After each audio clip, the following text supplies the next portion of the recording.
बिस्मिल्लाहिर्रहमानिर्रहीम, अस्सलाम वालेकुम। प्रोग्राम ऑफ द फील्ड के साथ मैं हूं उमर फारूक। बात कर लेते हैं सबसे पहले आबिद अली की, जो गुज़िश्ता रोज अस्पताल में दाखिल हुए थे दिल में तकलीफ के बायस, जबकि उन्हें पहले एक और उसके बाद उनको 2 स्टंट्स जो हैं दिल में वो डाले गए, उनकी एंजियोप्लास्टी की गई और उसके बाद फिर उनको जो है वो वार्ड में शिफ्ट किया गया। डॉक्टर्स का कहना था कि उनकी हालत जो है वो अब खतरे से बाहर है, ताहम उनको अब अस्पताल से भी डिस्चार्ज कर दिया गया है। और उन्होंने जिम में एक अपनी वीडियो ट्वीट की और उन्होंने ट्वीट किया और उनका ये कहना था कि मैं पुरज़्म हूं पाकिस्तान टीम में वापस आने के लिए और उनकी सेहत जो है वो पहले से बेहतर है, संभल रही है।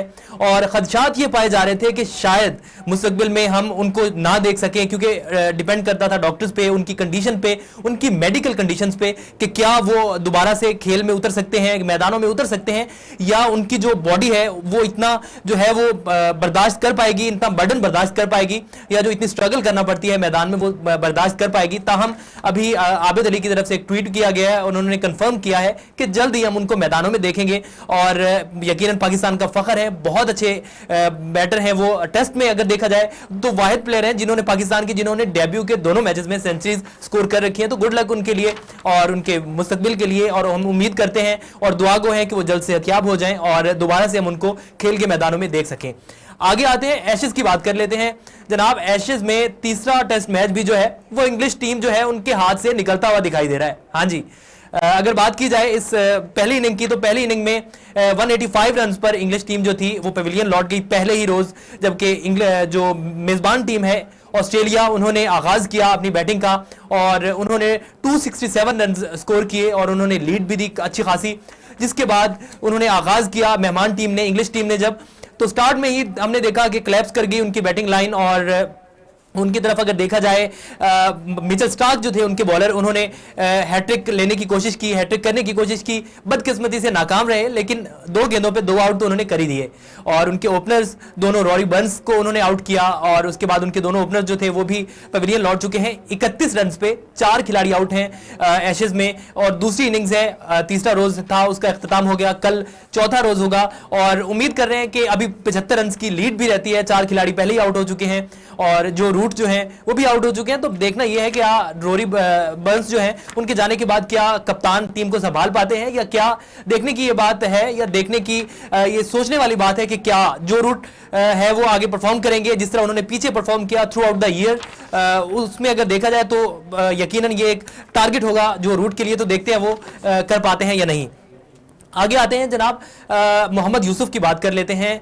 कप्तान जो रूट जो है वो अभी तक आज के दिन की अगर बात की जाए तो वो नाकाम रहे हैं मोहम्मद यूसुफ का रिकॉर्ड तोड़ने में। और मोहम्मद यूसुफ ने एक साल में 11 टेस्ट मैचेस खेले, 19 इनिंग्स थी और उनका 1788 रन से दूसरे नंबर पे थे सर विवियन रिचर्ड, जिन्होंने 1710 रन बना रखे हैं 16 मैचेस में। ताहम अगर जो रूट की बात की जाए तो उन्होंने 28 इनिंग्स में 16 मैचेस खेले हैं और उन्होंने 1680 रन स्कोर कर रखे हैं। और अगर बात की जाए मुस्तकबिल की तो उनको 109 रन करना है। अगर वो 109 रन कर जाते हैं तो वो पहले बैटर जो है वो बन जाएंगे और मोहम्मद यूसुफ का 15 साला रिकॉर्ड जो है वो तोड़ देंगे। मोहम्मद यूसुफ ने 2006 में इंग्लिश सरजमीन पर ही लीड्स में जो है वो डबल सेंचुरी बनाकर ये रिकॉर्ड बनाया था और एक साल में सबसे ज्यादा स्कोर करने का जो टेस्ट क्रिकेट में रिकॉर्ड है वो मोहम्मद यूसुफ के पास है। पाकिस्तानी बैटर माया नाज बल्लेबाज और अभी नेशनल हाई परफॉर्मेंस सेंटर में एज अ हेड कोच भी वो काम कर रहे हैं। तो यकीनन हम उम्मीद करते हैं कि जो रूट ने क्योंकि अच्छा परफॉर्म किया और न सिर्फ अच्छा परफॉर्म किया बल्कि वो पहले इंग्लिश बैटर और सबसे ज्यादा स्कोर करने वाले और कैप्टन की लिस्ट में वो जो है वो भी पहले नंबर पे पहुंच चुके हैं। उन्होंने ग्रैम स्मिथ का 1595 रन का रिकॉर्ड जो था वो तोड़ा और तोड़कर वो इस मुकाम पर पहुंचे हैं। और ओवरऑल अगर बात की जाए तो वो तीसरे नंबर पर हैं। सचिन तेंदुलकर का रिकॉर्ड उन्होंने पहले ही तोड़ दिया था, माइकल क्लार्क का पहले ही तोड़ दिया था, जबकि गुज़िश्ता मैच में उन्होंने 50 रन स्कोर किए गुज़िश्ता इनिंग्स में और उन्होंने ग्रैम स्मिथ का रिकॉर्ड जो था वो भी तोड़ दिया। आगे आते हैं, नीलोफर की बात कर लेते हैं। जी हां, नीलोफर शिराजी, ये इस्लामाबाद के I8 में रहने वाली ये खातून है और इन्होंने नाजुक कलाइयों से 1160 ईंटें तोड़ने का रिकॉर्ड बनाया है। यकीनन आप भी हैरान हो रहे होंगे कि नाजुक कलाइयाँ और खातून और फिर एक लड़की, क्योंकि आजकल देखा जाए तो अमूमन लड़कियां टिकटॉक बनाती हैं या इस तरह की चीज़ें कर रही होती हैं जो आसान है, लेकिन इस खातून ने अपना ही रिकॉर्ड तोड़ते हुए, पहले इनका रिकॉर्ड था 1000 ईंटें इन्होंने एक हाथ से तोड़ी थी, ताहम इन्होंने अपना ही रिकॉर्ड तोड़ते हुए Guinness book of the world record में अपना नाम जो है वो दर्ज करवाया है। 1160 ईंटें इन्होंने हाथ से तोड़ी हैं। हाथ इनका जख्मी हो गया लेकिन हिम्मत नहीं हारी। तो इनको देखकर यकीनन ये जो है ये एक रोल मॉडल है खवातीन के लिए और जो यंग खवातीन हैं उनके लिए, कि उनको मतलब ये एक मैसेज दिया इन्होंने कि जो कलाइयाँ होती हैं वो इतनी कमज़ोर नहीं होती खातून की। तो जो नौजवान नस्ल है और जो नौजवान लड़कियां हैं उनको इनको देख के जो है वो सबक सीखना चाहिए और इनको देख के जो है वो उनको आगे बढ़ना चाहिए कि किस तरह इन्होंने हिम्मत का मुजाहरा किया और किस तरह से एक मुश्किल काम जो है वो इन्होंने सर अंजाम दिया है। आगे आते हैं, फुटबॉल की बात कर लेते हैं जनाब। काराबाओ कप की, काराबाओ कप में सेमीफाइनल्स जो है वो 6 और 7 जनवरी को खेला जाएगा। जो है सुपर 8 राउंड जो था वो कंप्लीट हो चुका है और इसमें अगर बात किया जाए आखिरी मैच की तो उसमें लेस्टर सिटी और लिवरपूल का मैच सबने देखा, सबकी नज़रों का मरकज़ बना रहा। किस तरह से पहले जो थी वो लेस्टर सिटी टॉप पे रही, फिर लिवरपूल ने एकदम से कमबैक किया, उन्होंने गोल्स किए, 3-3 से बराबर रहा, फिर पेनल्टीज पे जो है वो मैच का फैसला हुआ और पेनल्टीज पे अच्छा परफॉर्म किया। 6-5 से जो है वो लिवरपूल ने कामयाबी हासिल की। और अगर सेमीफाइनल्स की बात की जाए 6 और 7 जनवरी को खेले जाएंगे और पहला सेमीफाइनल जो है वो चेल्सी और टोटनहम के दरमियान खेला जाएगा और चेल्सी जो है मोस्ट फेवरेट है और उनके जो गोल स्कोरर हैं रोमेलियो लुकाकू वो टॉप स्कोरर भी हैं। तो बहुत सारी उम्मीदें और गुड लक भी चेल्सी के लिए और टोटनहम के लिए भी। और जो दूसरा सेमीफाइनल है, क्योंकि काराबाओ कप में एग्रीगेशन का सिस्टम होता है कि एक अवे खेला जाता है और दोनों टीमों के जो होम ग्राउंड्स होते हैं उनमें 2 सेमीफाइनल्स होते हैं और फिर उनको कंपैरेटिवली जिसका स्कोर ज्यादा हो वो क्वालिफाई करता है सेमीफाइनल के लिए, आगे फाइनल के लिए। दूसरे सेमीफाइनल की बात की जाए तो जनाब लिवरपूल और आर्सेनल का होगा, वो 7 जनवरी को, और दूसरा सेमीफाइनल जो है वो 13 जनवरी को खेला जाएगा। और इन दोनों टीमों के लिए गुड लक और हम उम्मीद करते हैं कि जिस तरह से हमने सुपर 8 में देखा अच्छे मैचेस हमें देखने को मिले, तो इस बार भी सेमीफाइनल में भी अच्छे मैचेस जो हैं वो देखने को मिलेंगे। आगे बात करते हैं जनाब, कॉमनवेल्थ गेम्स की बात कर लेते हैं। आखिरी खबर है हमारी सुपर 6 में, कॉमनवेल्थ गेम्स की जो क्वींस बैटन रिले है वो पाकिस्तान पहुंच चुकी है कराची में।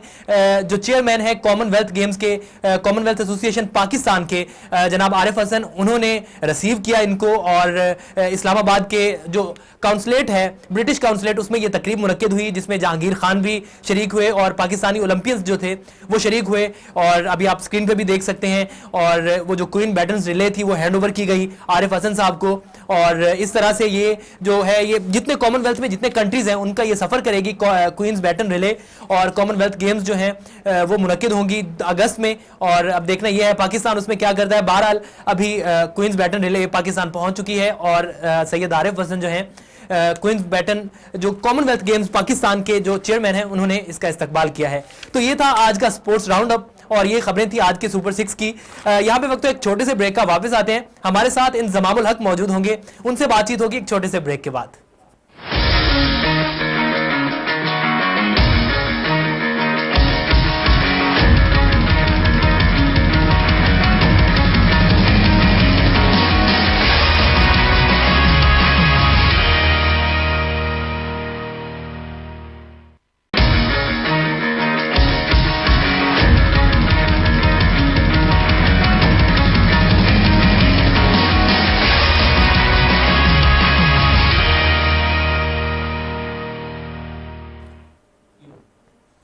वेलकम बैक जी। एक बात कर लेते हैं, इंजमामुल हक हमारे साथ मौजूद हैं, बहुत सारे सवालात हैं उनसे, उन्हीं से इसके जवाबात लेते हैं। बहुत शुक्रिया इंजमाम भाई प्रोग्राम में वक्त देने के लिए। सबसे पहले तो जानना चाहूँगा, वर्ल्ड कप से आते हैं कि वर्ल्ड कप में टीम सिलेक्शन पे बहुत सारे सवालात उठे, बहुत सारे जो है वो लोगों ने बातें भी की, क्रिटिसिज्म भी बहुत ज़्यादा हुआ, लेकिन हमने देखा कि टीम ने बहुत अच्छा परफॉर्म किया, जबकि हम एक्सपेक्ट नहीं कर रहे थे कि टीम इतना अच्छा परफॉर्म कर जाएगी। क्या कहेंगे आप?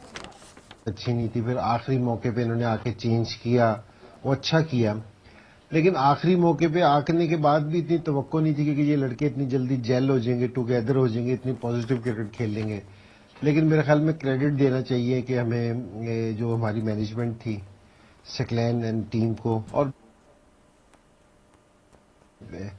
लग रहा था कि जी कप्तान है कोई, तो इनको क्रेडिट जाना चाहिए कि इतने अच्छे हालात में ये नहीं गए थे कि जी आखिरी दिनों में बिल्कुल आपने चेंज किया था।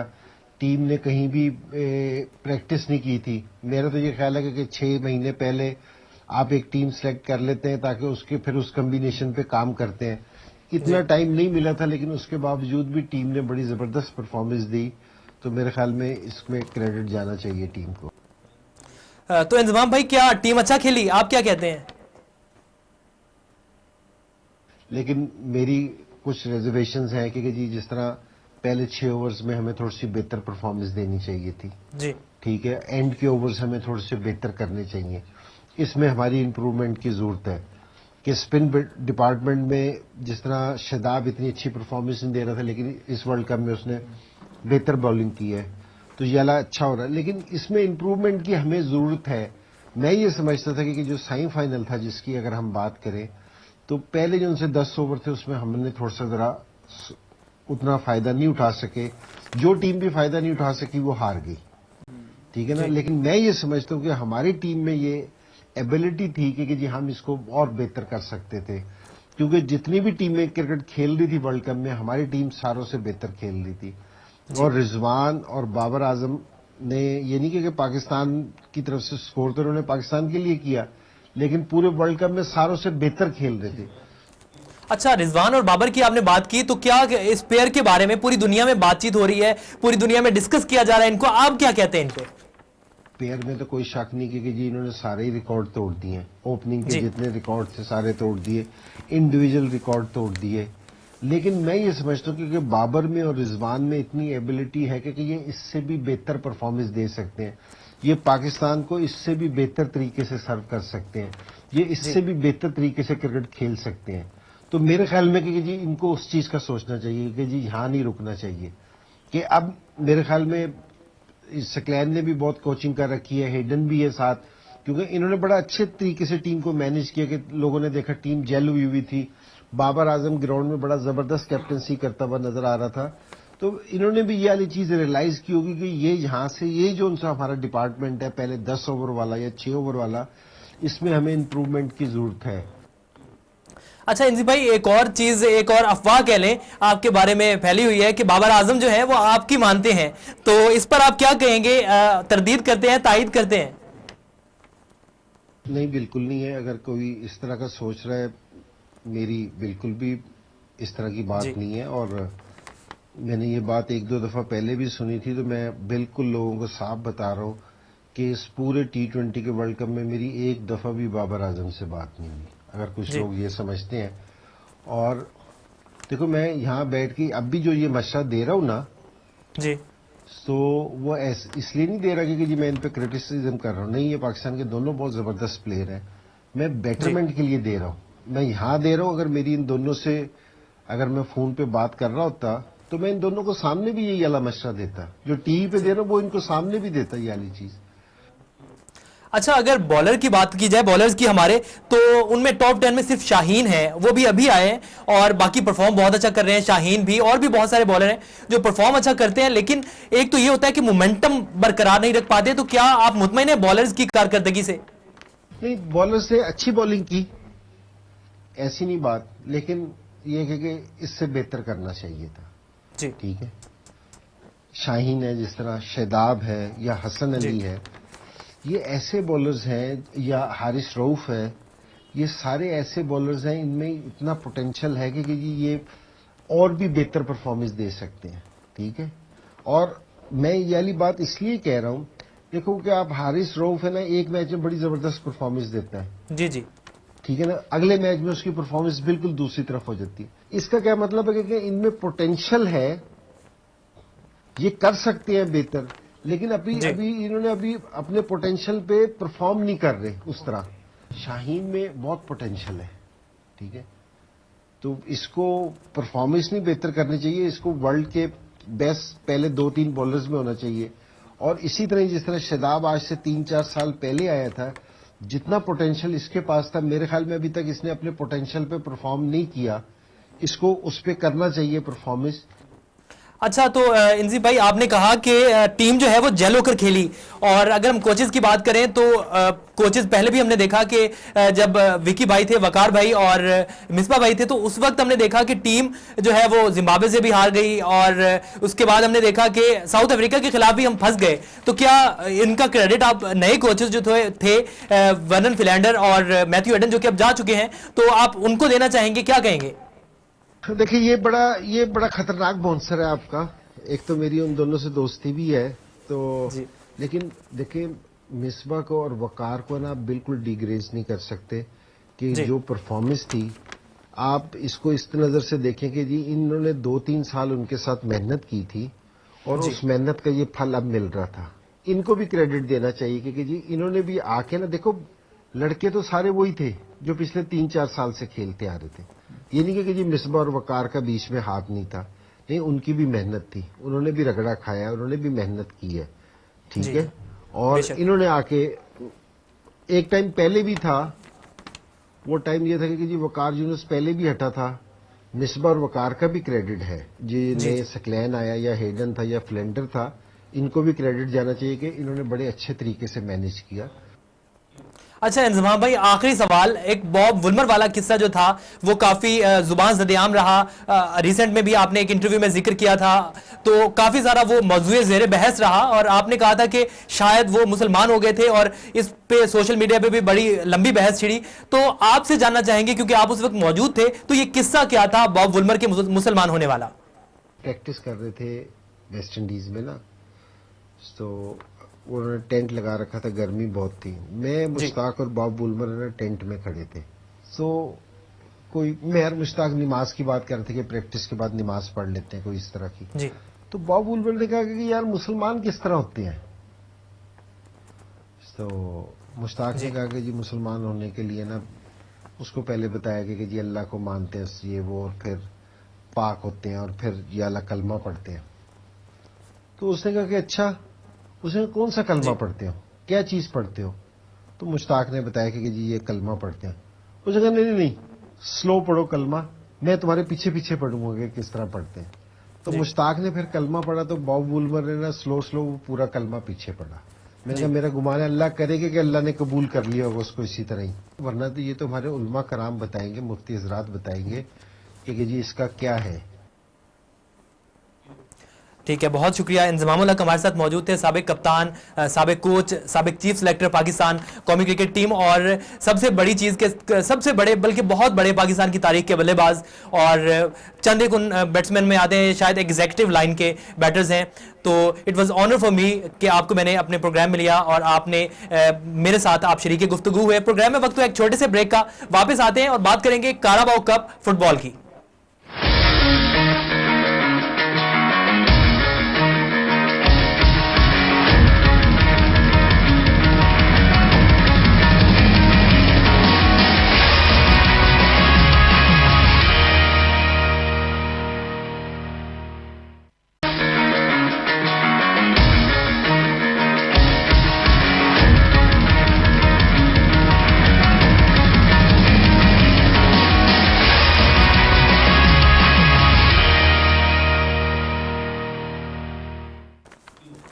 वेलकम बैक जी। काराबाओ कप की बात कर लेते हैं। तलाल डार ने हमें ज्वाइन किया है, बहुत शुक्रिया तलाल, प्रोग्राम में वक्त देने के लिए।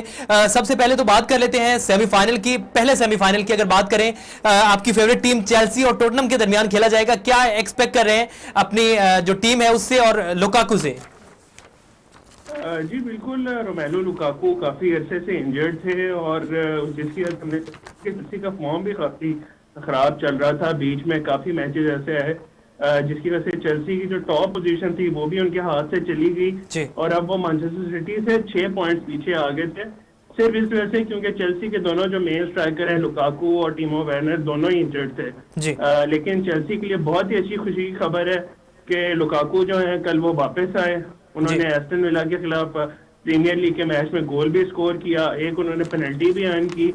तो काफी पुरुमीद हूं मैं तो कि चेल्सी जो है ये टॉटनहम को हराएगी, क्योंकि जो टॉटनहम के जो इस वक्त मैनेजर हैं जोजे मोरिनियो, वो चेल्सी के भी साबिक मैनेजर हैं। दोनों टीमें लंदन की हैं, काफी ज्यादा दोनों की आपस में राइवलरी भी है, तो काफी मजे का मैच होने वाला है।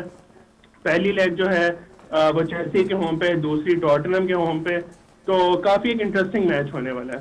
अच्छा, दूसरे सेमीफाइनल में लिवरपूल और आर्सेनल की बात कर ली जाए, इस पे आप क्या कहेंगे? इस पे थोड़ी रोशनी डालें, किस तरह का मैच होगा, कौन से प्लेयर्स हैं जिनसे एक्सपेक्टेशंस हैं आपकी या फैंस की? जी, मोहम्मद सलाह जो है उनका फॉर्म इस वक्त ऐसा चल रहा है कि उससे काफी डर लग रहा है तमाम ही दूसरी टीम्स के फैंस को, क्योंकि उनका इतना जबरदस्त फॉर्म जा रहा है, तकरीबन हर मैच में वो गोल स्कोर कर रहे हैं। और लिवरपूल की टीम जो है उस वक्त वो 4 ट्रॉफीज की इस वक्त जो है ना, आप कह सकते हैं कि पुरुमीद है वो कि वो 4 ट्रॉफीज जीते हैं। वो काराबाओ कप में भी हैं, इंग्लिश प्रीमियर लीग में दूसरे नंबर पे हैं, चैंपियंस लीग में बड़े अच्छे जा रहे हैं वो। उसके अलावा FA कप में अभी शुरू होना है अगले हफ्ते से। तो मोहम्मद सलाह एक ऐसे प्लेयर हैं कि जो लिवरपूल को कोई भी ट्रॉफी जिता सकते हैं, और अगर लिवरपूल फाइनल में तो बेशक चेल्सी हो या टॉटनहम, उनको काफी टफ टाइम देंगे। अच्छा, अगर पीछे बात कर ली जाए इससे पिछले पहले मैच की, तो लेस्टर सिटी और लिवरपूल के दरमियान जो मैच था उसमें हमने देखा बहुत अच्छा परफॉर्म किया दोनों टीमों ने, और एक अच्छा मुकाबला देखने को मिला, और बात पेनल्टीज तक जा पहुंची। और पेनल्टीज में भी हमने देखा कि चाहे जो है वो लेस्टर सिटी ने गलतियां ज्यादा की, लेकिन लिवरपूल भी कहीं कहीं जो है वो पेनल्टीज में मिस हो रही थी। तो कौन सी ऐसी वो प्रैक्टिसेस हैं जो आगे, या कौन सी गलतियां हैं जो पिछले मैच से सीख कर लिवरपूल को आगे जो है वो उस मैच में बचना होगा, क्योंकि अब सेमीफाइनल है, आगे चांसेस तो कोई नहीं है। हाँ जी, बिल्कुल। सेमीफाइनल के मरहले में जाके जो है वो गलतियों की गुंजाइश काफी कम हो जाती है, खिलाड़ियों पे प्रेशर काफी ज्यादा होता है।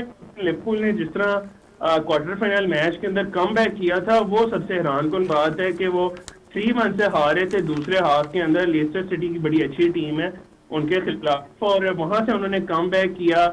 आखिरी गोल जो उन्होंने किया 3-3 बराबर करने के लिए, वो तो जाके तकरीबन 95 मिनट में जाके वो गोल हुआ। और उसके बाद आप जब इतना अच्छा आपका कमबैक होता है और आप 2 गोल्स कर लेते हैं, तो जो टीम कमबैक करती है उसका मोराल काफी ऊपर चला जाता है। और जो टीम हारती है, मतलब टीम लीड गंवा देती है, उसका मोराल काफी नीचे चला जाता है। उनके खिलाड़ी जब पेनल्टी ले रहे होते हैं तो उनके जहन में उस वक्त ये बात चल रही होती है कि इस वक्त अगर हमने वो गोल ना खाया होता तो इस वक्त हम सेलिब्रेट कर रहे होते और इस वक्त हम सेमीफाइनल में पहुंच चुके होते, लेकिन अभी हम पेनल्टीज पे हैं। और लिवरपूल की हिस्ट्री भी ऐसी रही है कि कमबैक बड़ा जबरदस्त करते हैं। इन्होंने 2005 में जो चैंपियंस लीग जीती थी, तो पहले हाफ के आखिर में ये 3-0 से हारे थे और 3-3 बराबर करके पेनल्टी किक्स पे वो मैच जीता था। तो फैंस की भी एक्सपेक्टेशन उसी तरह की रहती हैं, खिलाड़ियों के जहन में कि हम उस चीज को रिपीट करना है, और वो रिपीट करने में कामयाब हुए और उन्होंने वो मैच जीता। ठीक है, बहुत शुक्रिया। तलाल डार हमारे साथ मौजूद थे। काराबाओ फुटबॉल कप की बात कर रहे थे हम लोग, और पिछला मैच हमने देखा कि लिवरपूल और लेस्टर सिटी के दरमियान खेला गया। 3-3 गोल से पहला मैच जो था वो पहले दोनों हाफ तक बराबर रहा, उसके बाद पेनल्टीज पे फैसला हुआ मैच का, और 6-5 से जो है वो लिवरपूल ने कामयाबी हासिल की। मोहम्मद सलाह जबरदस्त फॉर्म में है, फेवरेट है टूर्नामेंट के। और दूसरे सेमीफाइनल की अगर बात कर ली जाए तो लुकाकू वापस आए हैं, और अब देखना यह है, काफी अरसे से वो इंजर्ड थे लेकिन अब टीम में वापस आए हैं, तो क्या कमबैक करेंगे। और अभी इंग्लिश प्रीमियर लीग में भी उन्होंने अच्छा परफॉर्म किया और उन्होंने गोल्स भी स्कोर किए, और यकीनन एक प्लस पॉइंट है चेल्सी के लिए। और चेल्सी भी फेवरेट है, लिवरपूल भी, क्योंकि मोहम्मद सलाह जो है वो उनके जबरदस्त फॉर्म में है, जबकि जो उनके गोलकीपर हैं लिवरपूल के, वो भी बहुत ज्यादा फॉर्म में और बहुत अच्छे गोलकीपर हैं। किस तरह से उन्होंने जो है वो गोल्स बचाए, हमने पहले भी देखा कि बड़ी जबरदस्त पेनल्टी किक्स जो थी वो मारी गई उनकी तरफ से, जो हारने वाली टीम थी लेस्टर सिटी उनकी तरफ से, लेकिन उन्होंने बहुत अच्छे से डिफेंड किया। तो ये दोनों टीमें जो हैं दोनों सेमीफाइनल्स में अलग अलग ये हॉट फेवरेट है, और 6 तारीख को पहला सेमीफाइनल खेला जाएगा और 7 तारीख को लिवरपूल और आर्सेनल मध्य मुकाबिल होंगे, जबकि जो दूसरे 2 सेमीफाइनल्स हैं मतलब इन्हीं टीमों के दरमियान, क्योंकि ये मैच का फैसला जो है ये एग्रीगेशन पर होगा, तो 12 और 13 जनवरी को जो दूसरे 2 सेमीफाइनल्स हैं वो खेले जाएंगे। प्रोग्राम का वक्त खत्म हो गया, मुझे और मेरी टीम को इजाजत दीजिए। अल्लाह निगहबान।